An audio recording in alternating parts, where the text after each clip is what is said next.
So I just finished watching Me and You and Everyone We Know by Miranda July. And once again, very weird film.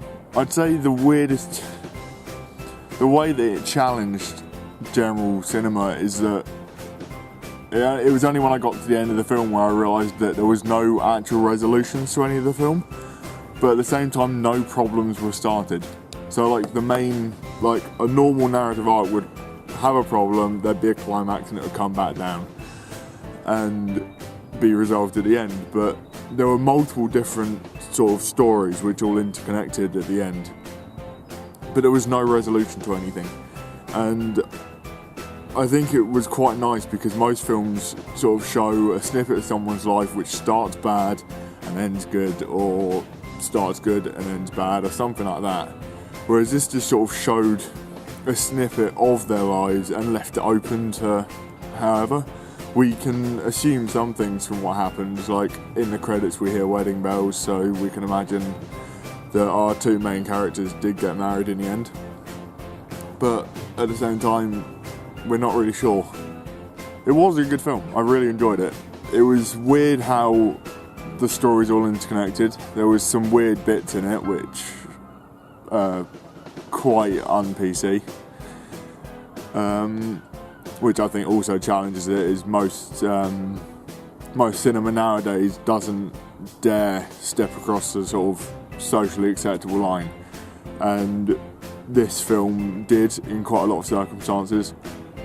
There was a lot of stuff to do with children and how easy it is for them to use the internet and stuff, and what negative effects that could have, but then doesn't stray into how the negative effects are there. It just sort of shows how easy it is to connect to people who could be weird, but in the circumstance in the film, it was the children who were being the weird ones, and the woman who they ended up meeting was the one who was, well, made to look a fool in the end.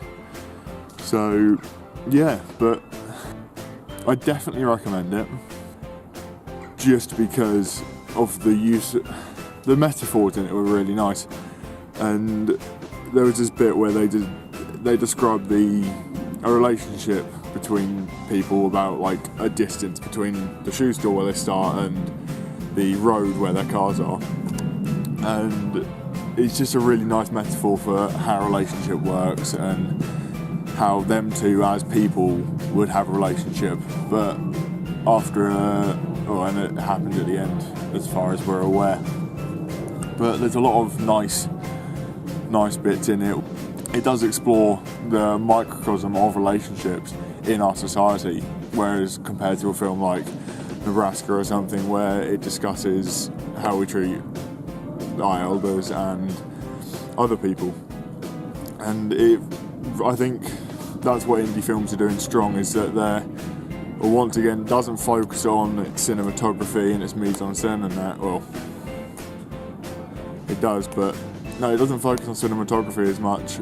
Like, similarly, it's very basic in the shot types, there's not really much movement to it, but the use of the sound and the mise-en-scène in it really puts across the narrative and helps you sort of look into what they're trying to get to. The sound, I'm not sure if it was because I was only consciously noticing it at some point, but I can't remember a time when there wasn't like some non-diegetic music playing.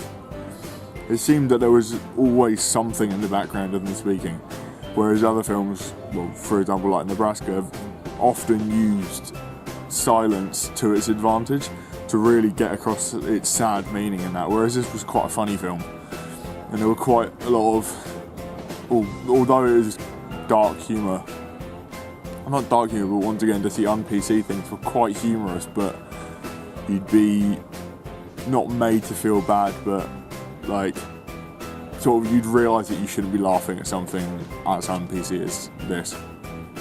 But yeah, I think definitely a good film. Probably watch it again. It was weird, but that was quite cool. So, cheers.